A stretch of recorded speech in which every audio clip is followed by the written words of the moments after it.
చంద్రబాబు విసిరిన సవాల్పై వైసీపీ నేతలు ఎందుకు మాట్లాడడం లేదని ప్రశ్నించారు టీడీపీ నేత బోండా ఉమ. సీఎం జగన్ చర్చకు రావాలన్న బోండా ఉమకు కౌంటర్లు ఇచ్చారు వైసీపీ నేతలు. జగన్ను విమర్శించే హక్కు అర్హత చంద్రబాబుకు లేవన్నారు పేర్ని నాని, సజ్జల రామకృష్ణారెడ్డి.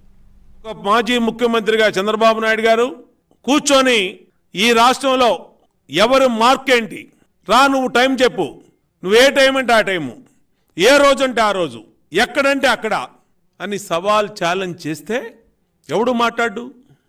ఉత్తునే 7 మంది 8 మంది 10 మంది వచ్చి బో అని మాట్లాడే జగన్మోహన్ రెడ్డి మనుషులు ఎవడు మాట్లాడుతులా? తాడేపల్లిలో తలుపులు వేసేసుకొని ఇంట్లో ఉంటే ఎవడో చూడరనుకుంటున్నావా? జగన్ రెడ్డి ఎందుకు నువ్వు నోరెత్తట్లేదని అడుగుతా ఉన్నా. ప్రజల్ని మోసం చేయడంలో నిష్ణాతుడైనటువంటి మోసగాడిగా ముద్రపడినటువంటి చంద్రబాబు నాయుడు జగన్మోహన్ రెడ్డి గారి గురించి, హామీల గురించి చర్చించేటువంటి అర్హత ఎక్కడుంది అసలు? చంద్రబాబు నాయుడికి అర్హత ఉంటే కదా, కనీసం 0.5% అర్హత. ఇచ్చిన హామీలు నిలబెట్టుకోవడంలో కనీసం 0.5 హామీలు నిలబెట్టుకున్నటువంటి గుణం ఉన్నవాడైనా కనీసం చర్చకి సవాలు విసరచ్చు.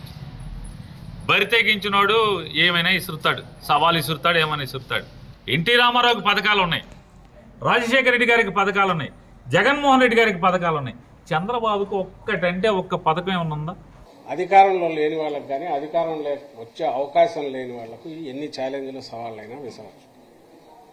అధికారంలో ఉండి 14 ఏళ్ళు, అందులో 5 ఏళ్ల క్రితం తానే అధికారంలో ఉండి ఆ 5 ఏళ్లలో ఏం చేశానో చెప్పుకోలేని వ్యక్తికి ఇప్పుడు అధికారంలో ఉన్న జగన్మోహన్ రెడ్డి గారికి సవాల్ విసిరే అర్హత లేదు, హక్కు లేదు.